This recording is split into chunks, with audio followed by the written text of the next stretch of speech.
You're tuned to Space 101.1 KMGP LPFM Magnuson Park. All opinions expressed on the air belong to the show host and our guests, and are not necessarily the opinions of Space, the City of Seattle, or any of its elected or appointed officials. Good afternoon, listeners. You are tuned to KMGP, a community radio station broadcasting from Magnuson Park. This program, The Bridge, connects you to your neighbors, to your community, and the Puget Sound region. We call our program The Bridge because Seattle is a city of bridges. We have 130 of them, and they span our city and link us one to the other. Co-hosts of The Bridge are Julianna Ross and me, Gene Godden. Julianna founded this station, Space 101.1 FM.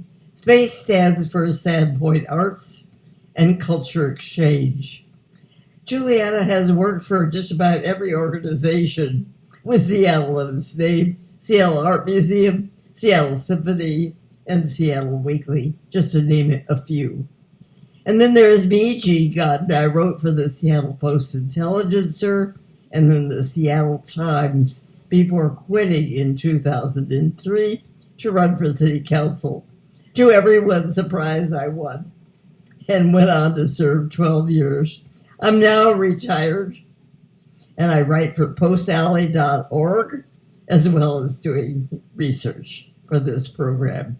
Today we are welcoming our local historian, Clay Eals, who writes for Now and Then for the Seattle Times Sunday magazine. Clay, tell us about your background. Are you from the area?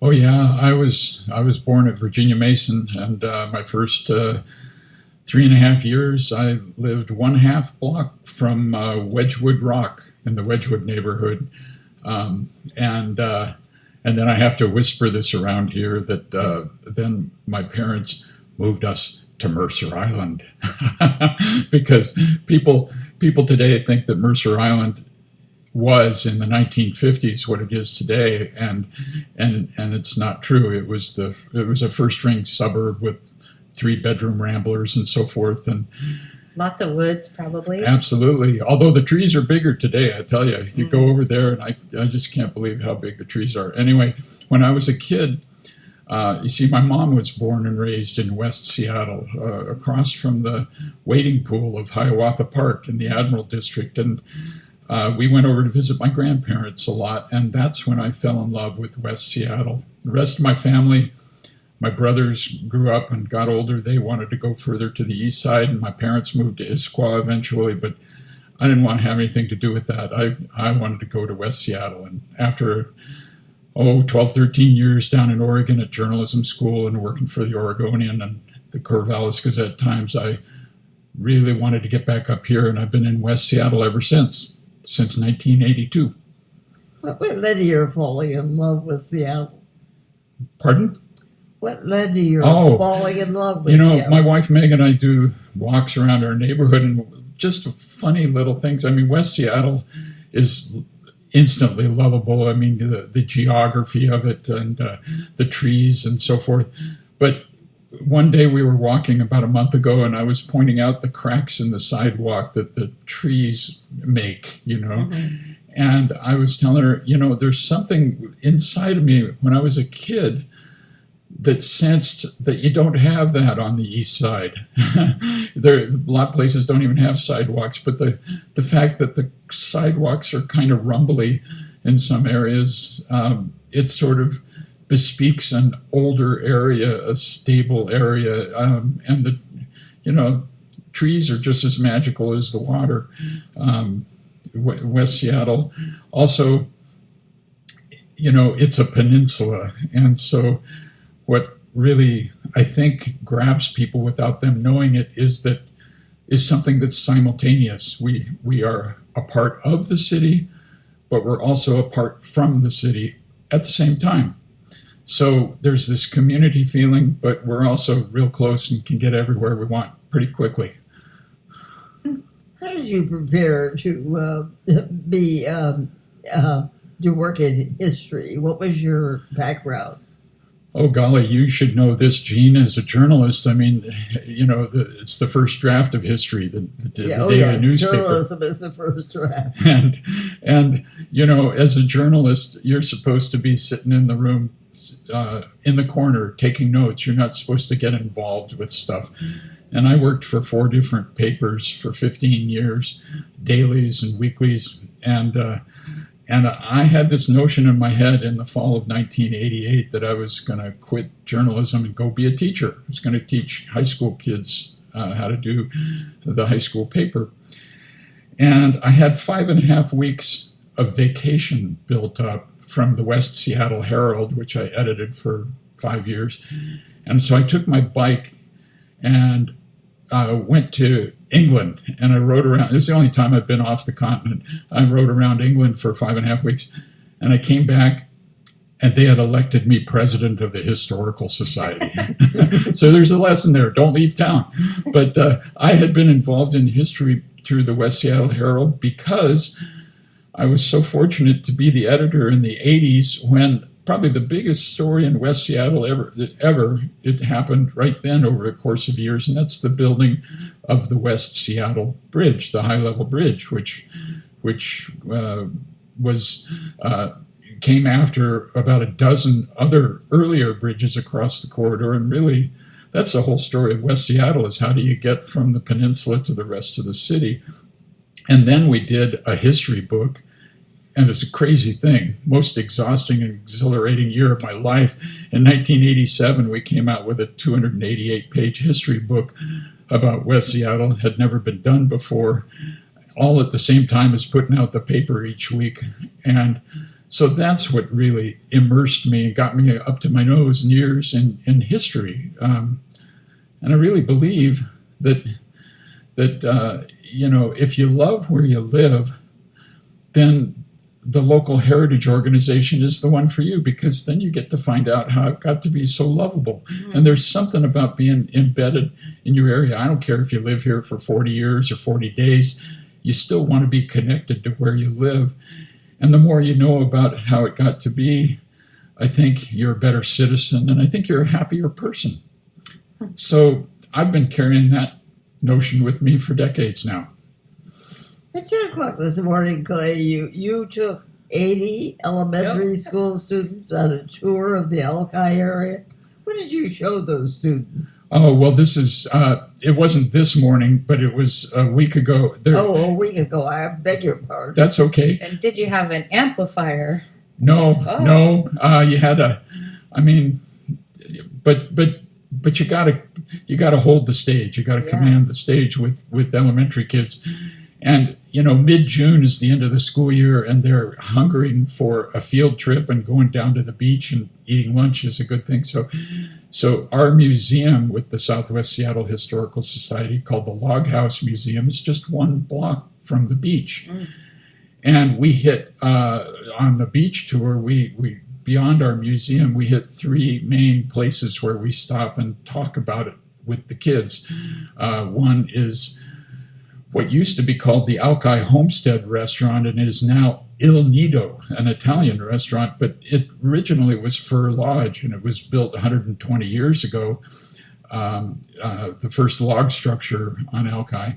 The second item is the replica of the Statue of Liberty that's right on the beach, whose original replica went up in 1952. It was a Boy Scout project, and then due to vandalism through the years, it became too fragile to be out in public anymore, and so a new replica went up in 2008. And then the third major thing to show them is the Birthplace of Seattle Monument, which also went up about 120 years ago, and it honors the settlers who landed in 1851. And then later, when we had the sesquicentennial in 2001, we at the Historical Society put new plaques on there to make sure that the names of the wives were on the monument. They were just listed as "and a wife," and also to make sure the Duwamish Indians in Chief Seattle were on the monument. Nice. So we hit all 3 of those things. Talk to the kids at all about the Native Americans who lived here first? Absolutely, absolutely. That's part of the story these days. Whenever you're doing such a tour, and we're so fortunate that the Duwamish tribe, even though it is not recognized, there was a huge fundraising campaign 15, 20 years ago to build a longhouse, which is on the other side of our peninsula along West Marginal Way, and that's another great place to visit and tour. So yes, we do talk about that. I mean, one of my, I used to be director of the Historical Society, and then I left that and went on to some other things, and I hadn't given a school tour in 8 years. But I found that it came back like it was yesterday, last week, because the same shtick, I guess you would say, still applies. And one of the things I always say is that it doesn't matter who you are, and it applies to all these little kids too. Everybody has a landing story.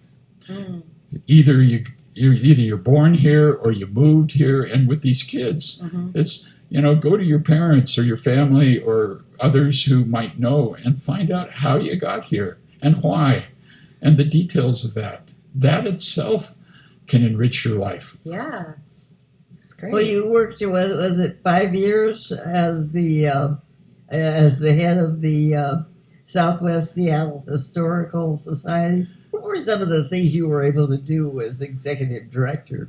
Oh boy,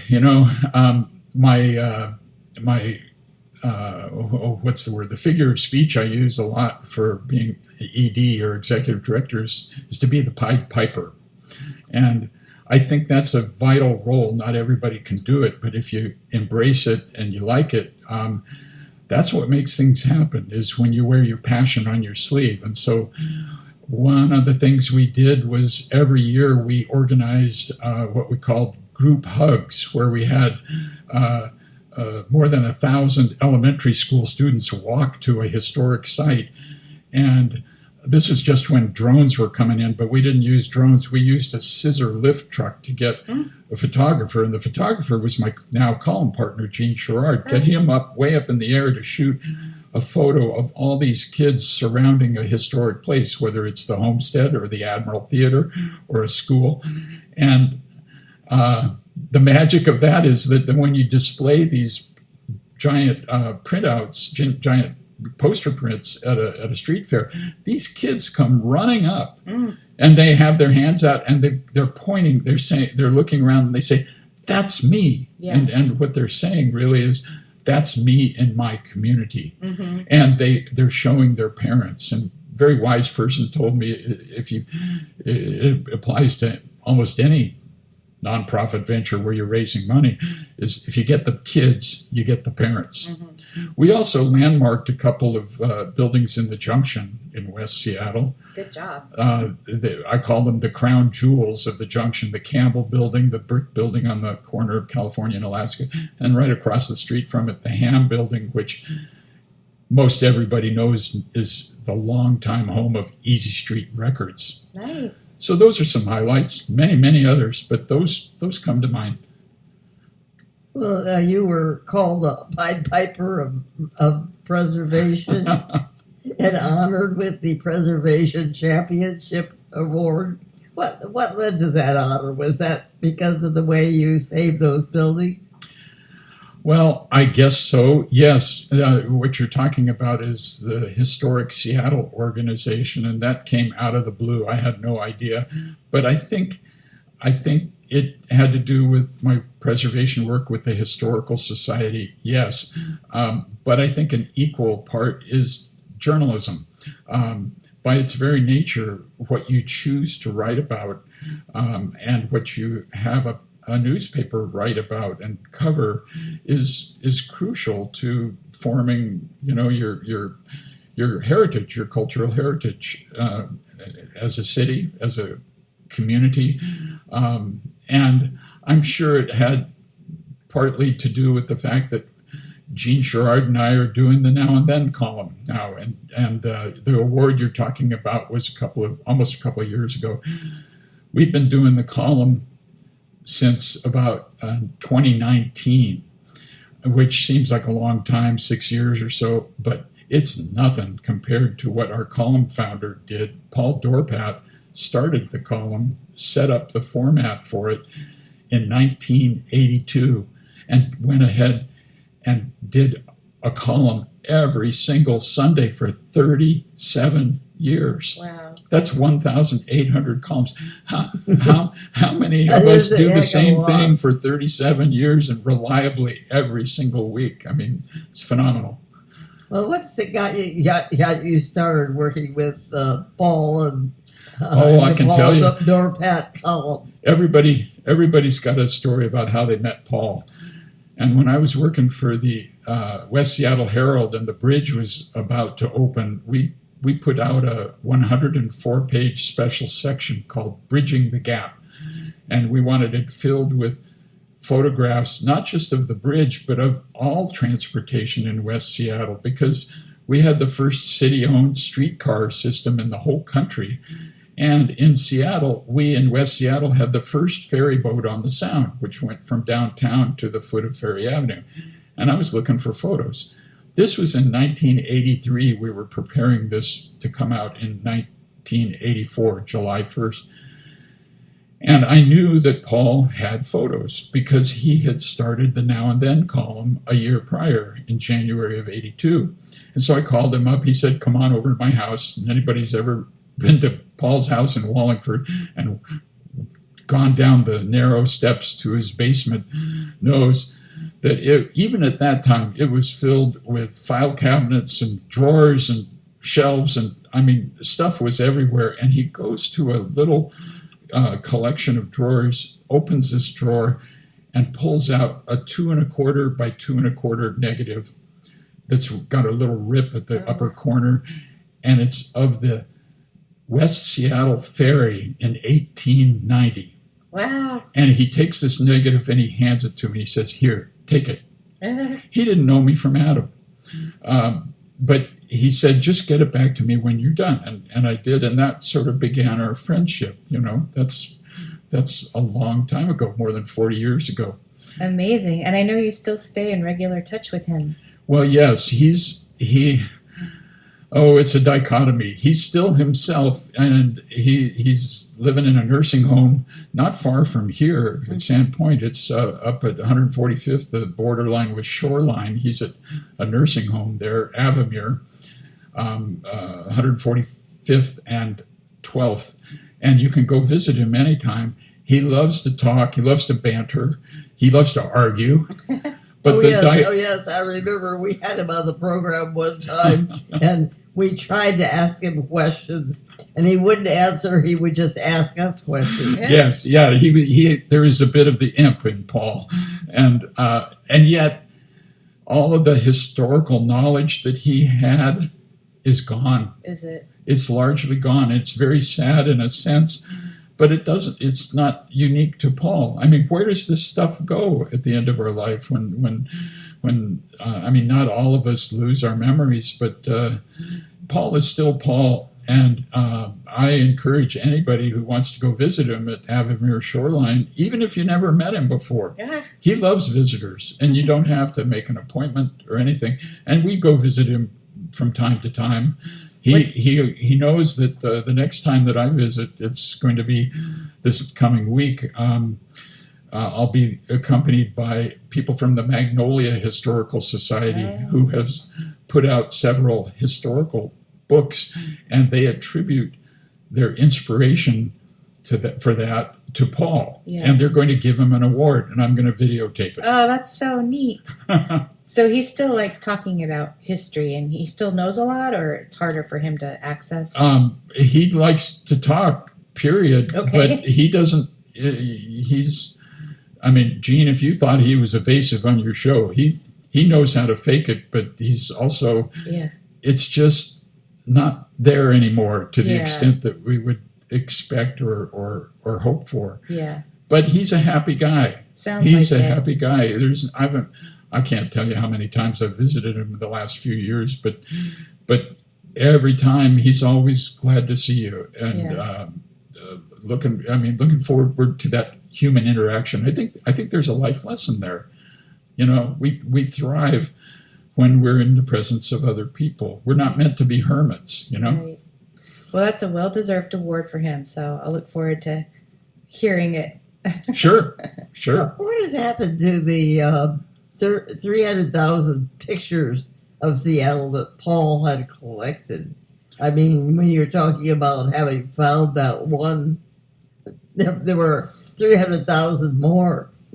What has happened to them? Well, I tell you, Gene, I was the one who counted that collection. I was the one who had to do the count for the Seattle Public Library. I volunteered to do that because before they would accept his collection, they wanted to know how big it was, and what the term is media types, which means, are they prints, are they slides, are they negatives, are they large format negatives, 35 millimeter, are they videotapes, are they glass negatives? And I put together this huge Excel file, with all the locations in his basement down the side and the media types across the top, and that final figure exceeded 300,000.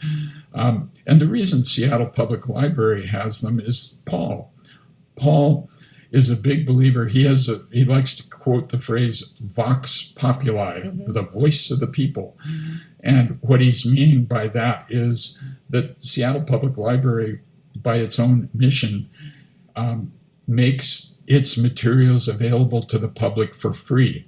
That is not the case with other historical organizations in our area. There is a fee usually for you to access or use or acquire materials, but the library is free.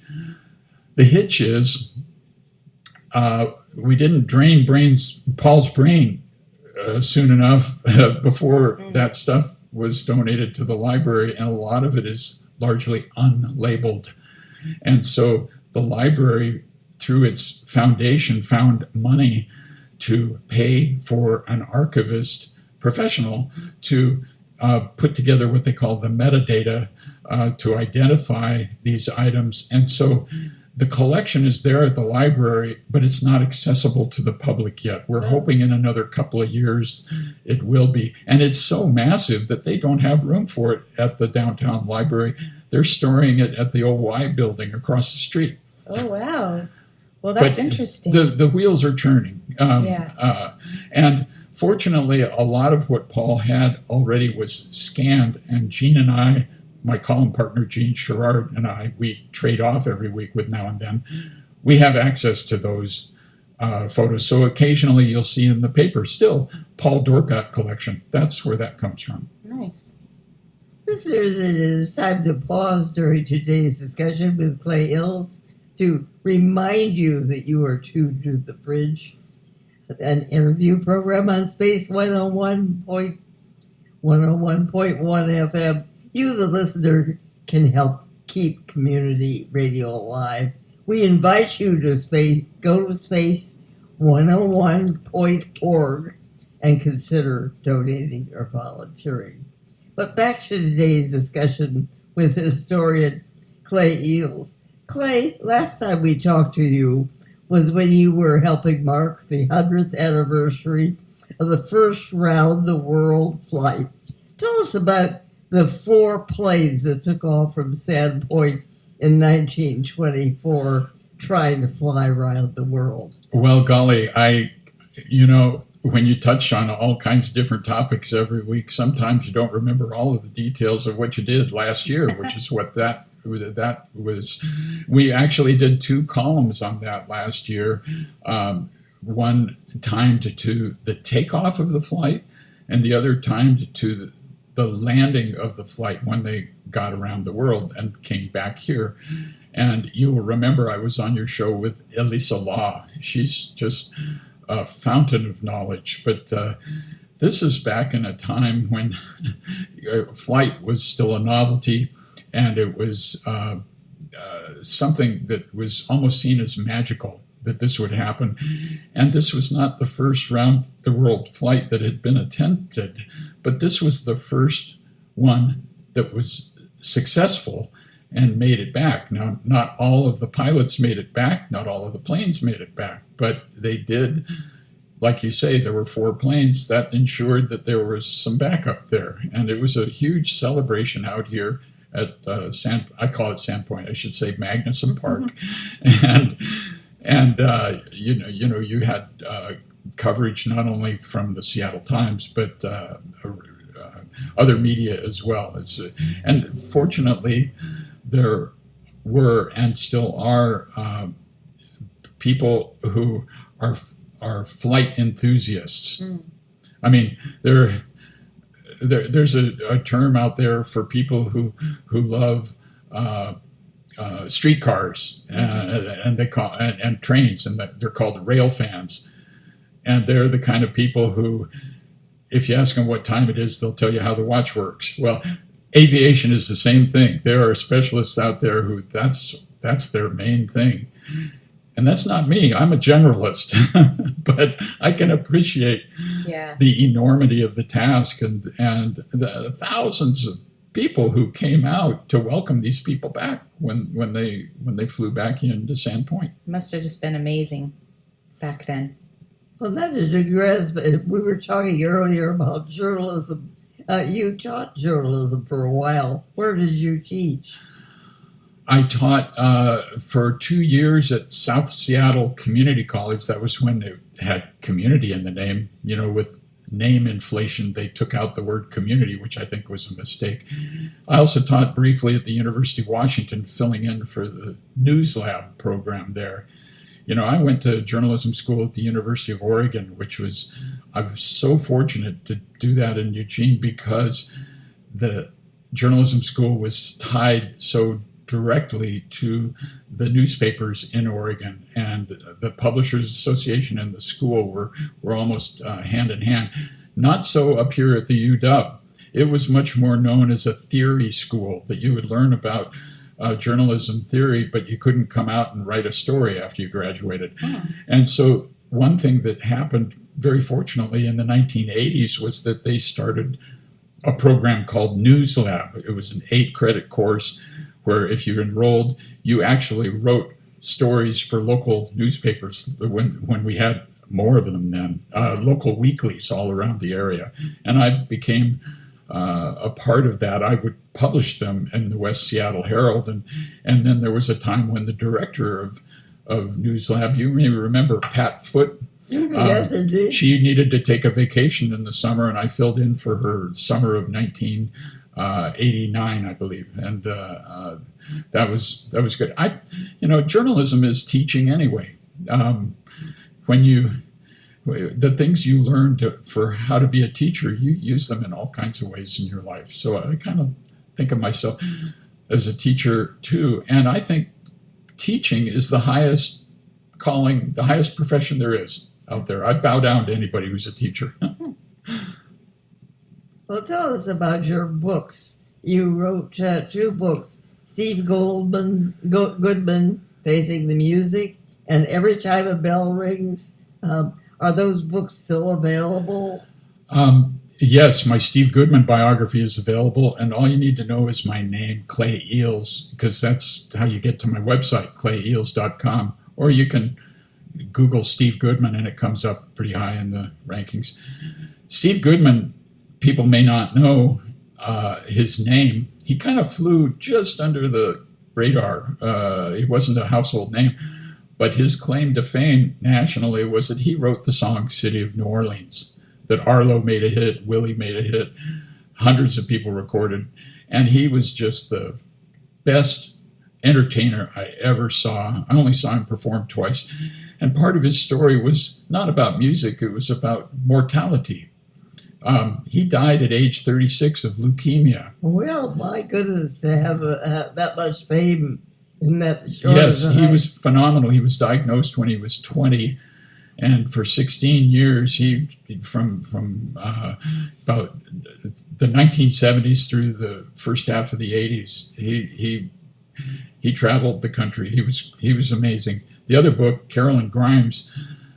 People don't know the name Carolyn Grimes, but she played Zuzu in the movie It's a Wonderful Life, and she remains a good friend.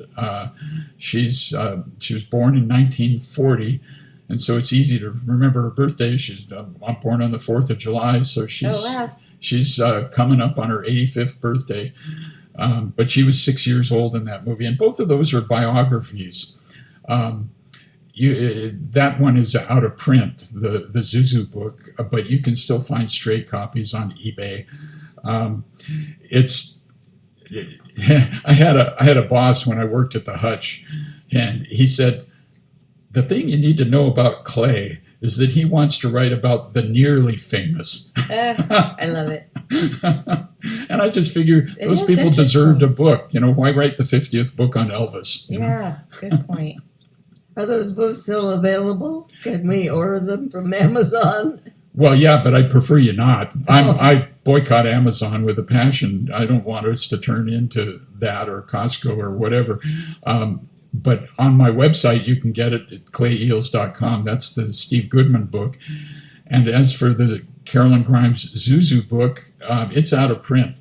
I self-published it because I couldn't get a publisher because her name wasn't well enough known. Mm-hmm.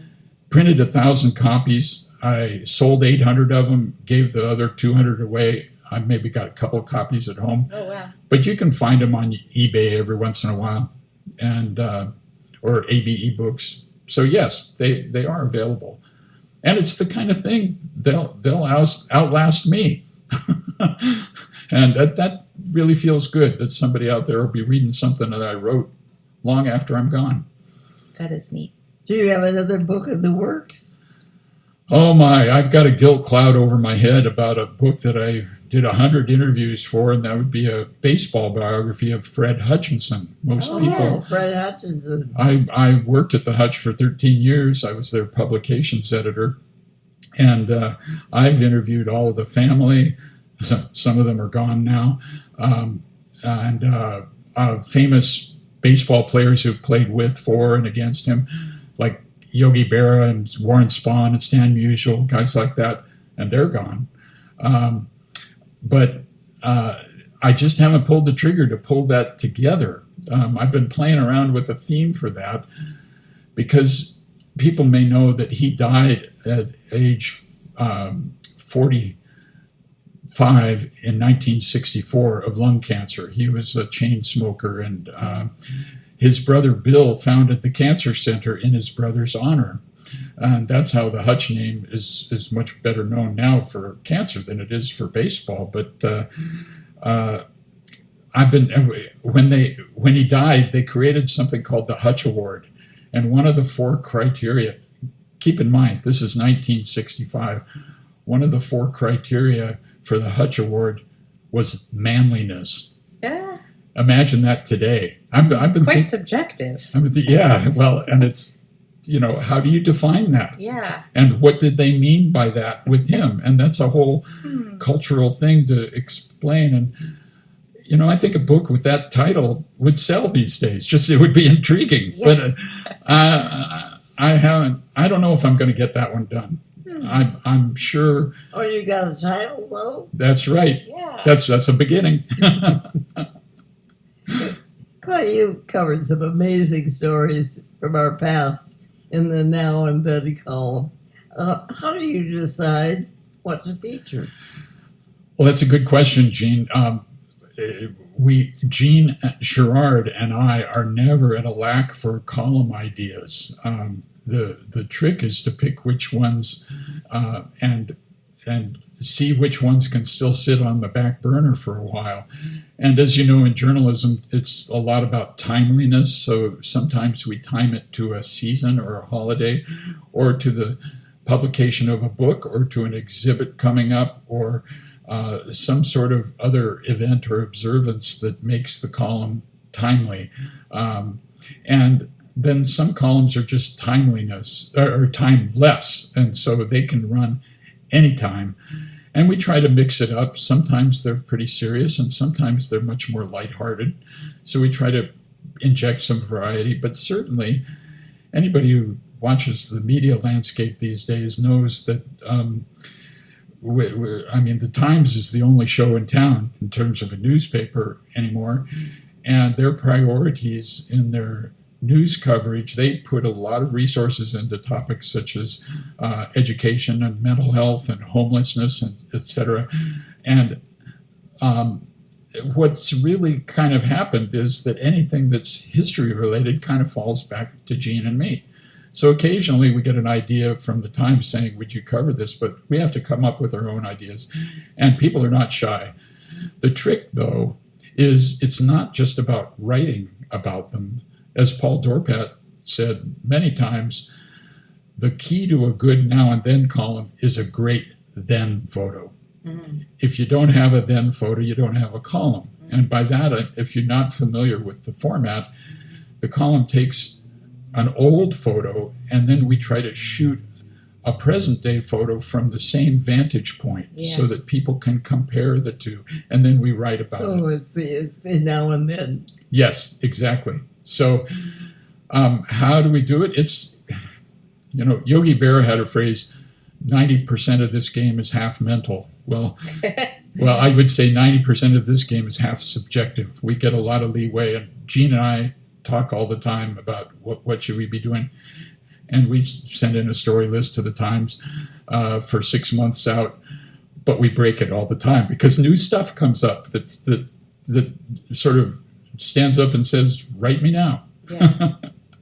Well, recently you wrote about a TV commercial and the teens who devised a clever way of advertising Rainier beer. Please tell us about that. Oh, that was so much fun for me to do in particular because, anybody who was around here in the 70s and the 80s knows the very clever and memorable Rainier beer commercials. And if you just say Rainier beer to somebody, instantly, I'd say 9 out of 10 people, they go, Rainier beer. They're imitating the motorcycle commercial where the motorcycle motor is shifting gears in this wordless commercial out in rural Pierce County. And the camera is panning, covering this motorcyclist going by, and then when the motorcyclist is riding away from us, we see a glowing in the sunset Mount Rainier. It's the most ingenious commercial. It's very good. And everybody remembers that. Well, last year, a guy named Isaac Olson in Tacoma put together a fantastic, if you ever get a chance to see it, please do, a documentary on all the Rainier beer commercials, including the motorcycle one. But he didn't know at the time where they got the idea. Nobody could tell him where they got the idea for the motorcycle commercial. Well, I happened to be writing for the Oregonian back in the 1970s, and I did a story on 2 high school kids who sent in the idea to Rainier beer and waited for a year and a half until they got a check for $500 in the mail from Rainier beer. And then they waited, and another year and a half goes by, and they see the commercial on the air. They are the ones who sent in the idea. And so I had this newspaper clip from 1979, and after the film documentary debuted at SIF last year, I went up to the director and I said, I did a story on these guys. Do you want to know? And so in part because of that story, he was able to identify these 2. They're not high school kids anymore. They're in their 60s. Wow. And now he wants to do a sequel documentary focusing on them and that commercial. So I thought this is a good time to do a now and then column. Totally. Gene, you mentioned this.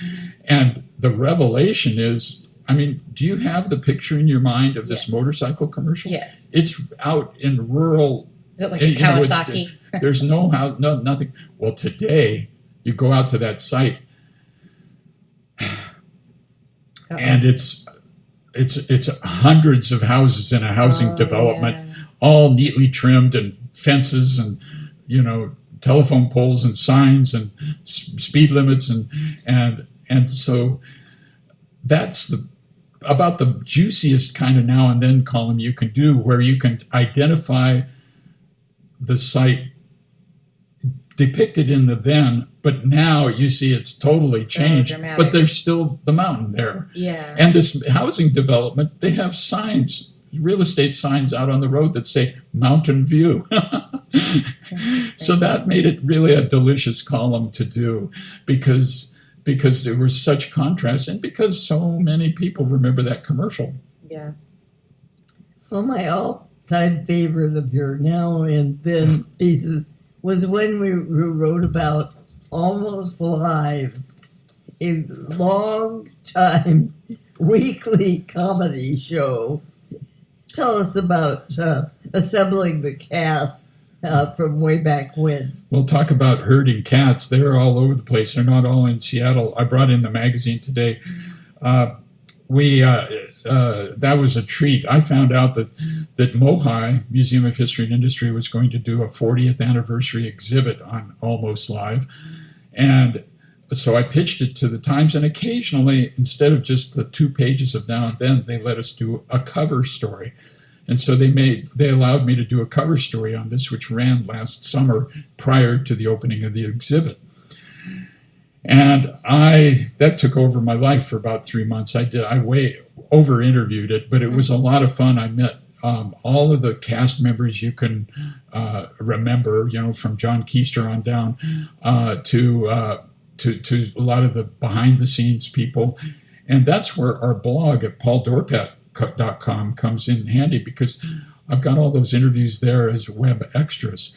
But the really fun part of, as you alluded to, was I wanted to get all of the cast and crew together for a group photo underneath the Space Needle, because their most famous thing was the night that they broadcast on April 1st, 1989, and started the show with we need to interrupt this program for a special report, and it was a fake news report about the Space Needle having fallen down, and people believed it. Yeah. And the powers that be were furious, as John Keister told me, and so I had to tell that story. But how do you do a now and then angle to it? Well, I wanted to get the photo of all of them underneath the Space Needle with their arms in the air as if the Space Needle was falling on them. Nice. And we did it. Yes, indeed you did. It was just I wish a lot we of could fun. show it on the show, but I guess we can't. Well, you can go online. It's just go to pauldorpat.com or Seattle Times and search Almost Live, and you'll find it. And we got almost everybody we wanted. There were a few people who have gone on to be more famous now, and their schedules wouldn't allow them to come for the photo. But I did interview them all, and they really appreciated having an impetus for getting back together, not just for the group photo, but then later in the fall for a massive event at MOHI to reunite them for the 40th anniversary. And the show ran 15 years, and it was just a TV show, but it had a big impact. It was unique in the nation. And it was so powerful that the head of King TV was able to tell the national network that in the Seattle area, they were going to push Saturday Night Live forward by a half hour so that Almost Live could start at the 11:30 slot where Saturday Night Live normally would have been. This was a phenomenon. It's and wonderfully enough, you can go onto YouTube and you can see hundreds and hundreds of sketches and shows. It lives on.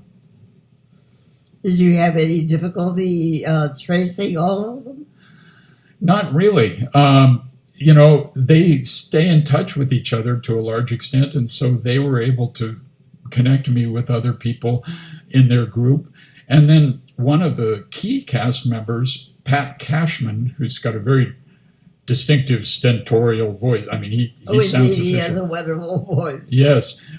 He lives in Bend, Oregon now, and he has a YouTube channel in which he has interviewed all these people himself.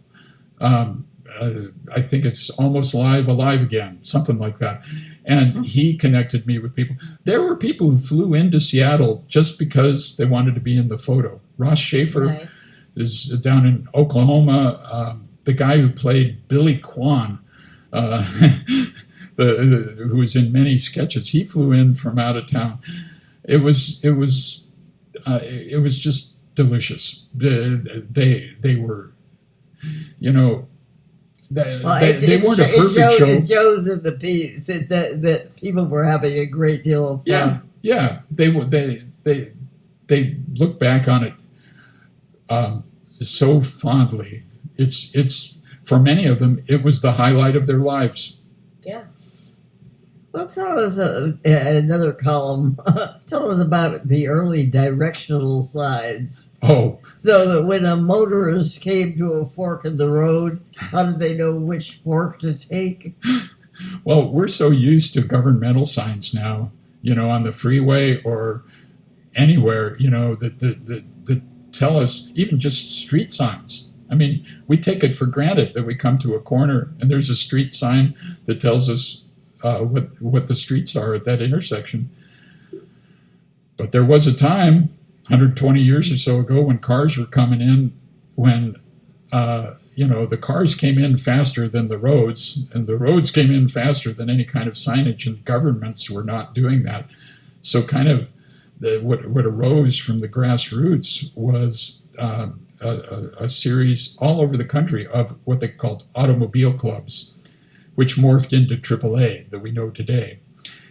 And AAA, for the first half of the 20th century, they were the ones that had these road signs at almost any intersection, the ones that you probably can see in old movies where there are these white signs with pointers at the end, and they would have a city or destination and a number, which indicated the mileage to get there.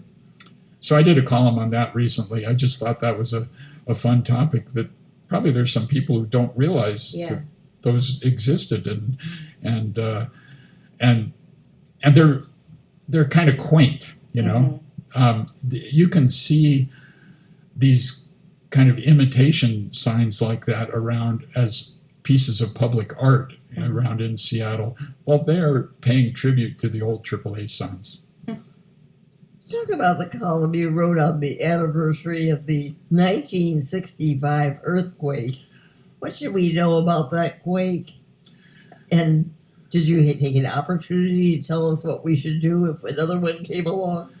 Well, yeah, it was a perfect opportunity to do that. Anybody who's been reading the paper the last 20 years or so knows that the so-called big one is going to happen anytime. It's not if, but when. And so this anniversary, I thought, was a good, timely way to remind people of just some basic things. And one thing that I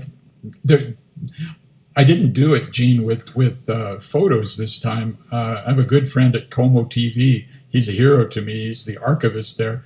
He would be good for your program. Joe Wren, W-R-E-N. He, more than anybody in local Seattle TV, has saved film from everything from TV news going back to the 50s. And he had about a half hour of footage of people being interviewed on site from the 65 earthquake.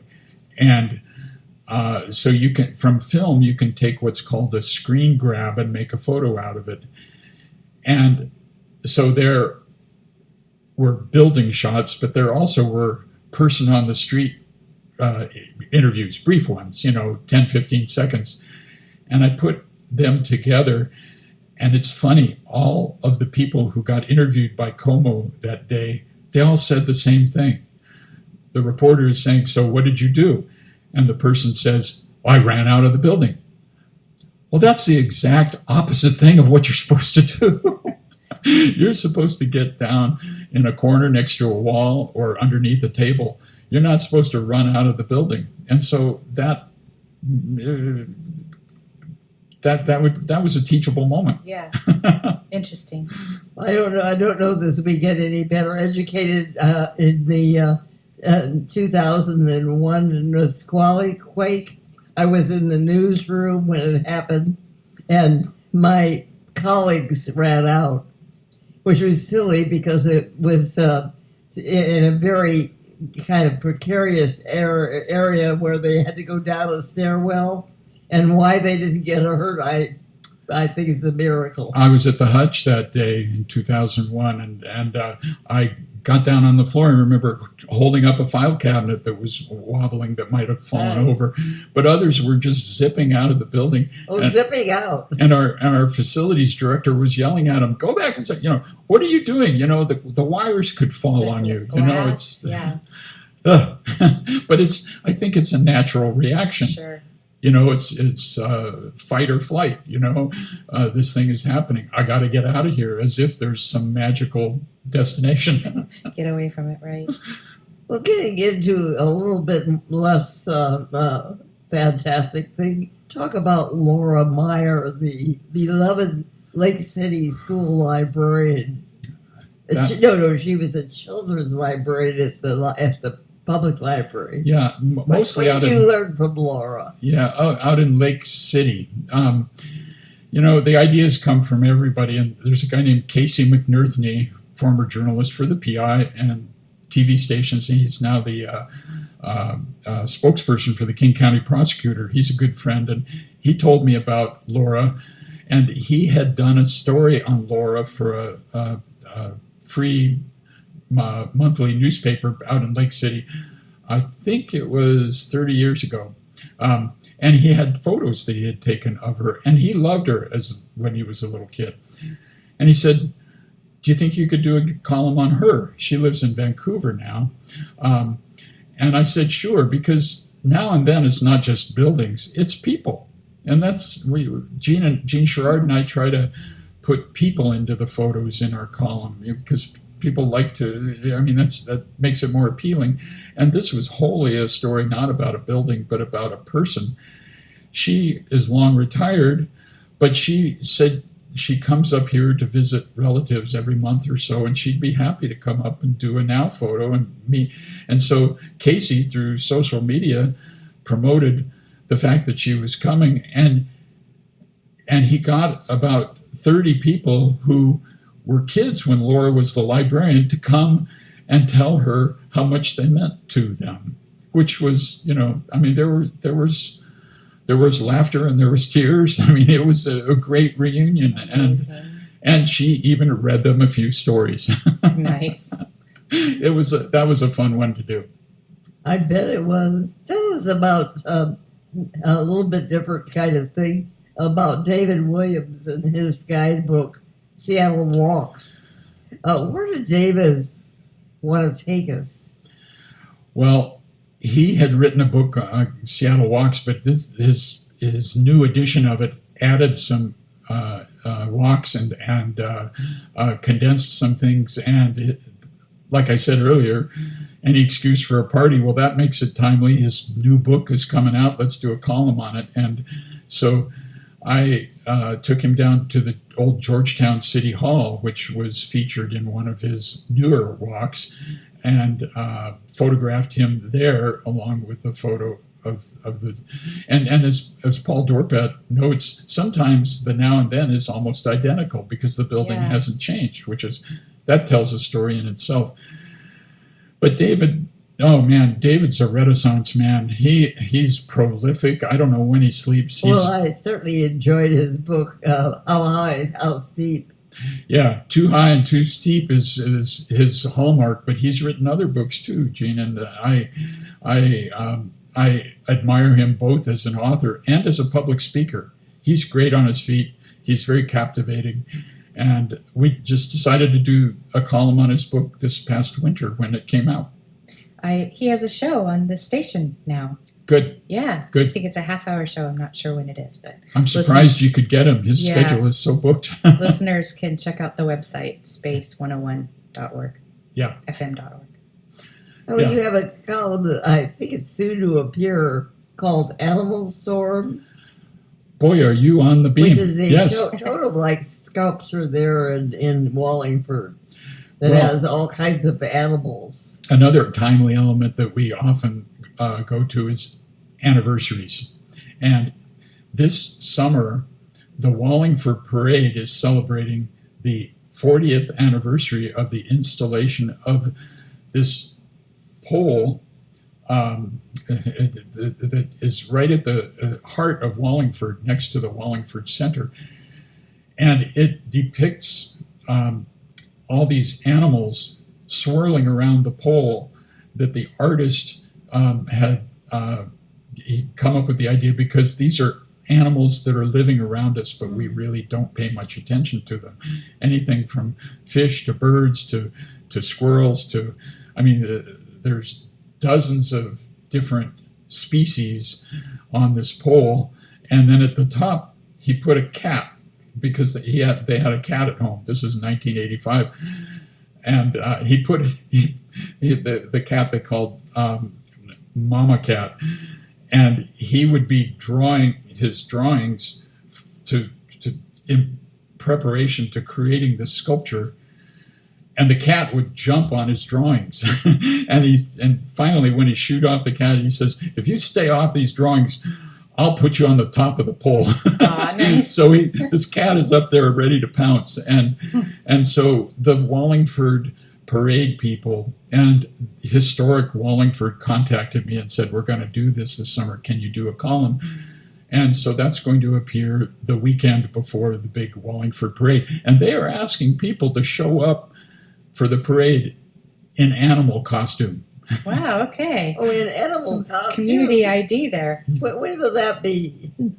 That'll be in July. I'm thinking the date that it'll come out in print is Sunday, July 6th. And so the following Saturday, July 12th, I believe, is the parade. And so that makes it fun. And what we did, the Now photo was largely the same thing, but they gathered about 30 people around the base of it, along with the artist and his wife. So it shows community support for this thing. And so, people like to see their pictures in the paper, right? Sure. Clay, you've been posting recently about Seattle's lost Potter's Field, an invisible history event, which is set for, I guess it's the next couple of nights, the 20th and the 21st, the shortest nights of the year. Longest. Where was that Potter's Field? Tell us a little bit more about how you became interested. Well, we don't have much time. I'll just be really quick. It's down in Georgetown. There's a group called Friends of Georgetown, and they do ghost tours down there. And, Georgetown is right in the middle of where the Duwamish used to be, like a piece of spaghetti. The river would go around in these S-curves. And then more than 100 years ago, the Army Corps of Engineers widened, deepened, and straightened the river. And so these pockets are down there, and in one of those pockets is the Potter's Field. And there's a couple of women who run Friends of Georgetown History. Their acronym, they call themselves the Fogies. Yeah. They'd be great on the Friends show. Yeah. And they're energetic and are entertaining, and that's a story we don't even have time to get into. But it's fascinating. It's fascinating. Yeah, and there's also the people who run Invisible Histories. Yes, Yeah. yes. Is that who you're talking about? Yes. Because we've had them on the show. Yes. Yeah, they are really fun. There's a history community out here in Seattle, and one of the rich satisfactions of doing this column is that you get connected with all these people. It's not just us. The Times may be the only newspaper in town, but there are people doing history in all kinds of other ways these days, and it's very heartening to know that it's not just a handful. We're talking scores of people who have these specialties in what they do, and we all cooperate. We've hardly covered half of the stories that I wanted to have you tell, but we finally come to the end of another fascinating hour. We've been talking with Clay Eals, who writes for Seattle Now and Then. Clay, our thanks to Clay for coming, sharing his stories with us. You're welcome. You give so much. And you're kind of a Renaissance man, too, with the photography and the book writing. And anyway, thank you for everything you do. It's very kind words. Thank you. Well, Thank you so much. Listeners, you've been tuned to 101.1 FM. We invite you to visit this community station at space101.org to hear earlier broadcasts. Or you can connect to this program's website at thebridgeseattleradio.com. We will be back next Thursday, June 26th. Until then, it's farewell from Julianna Ross and me, G. Godden. You're tuned to Space 101.1 KMGP LPFM Magnuson Park. Thanks so much for listening. And now back to the music.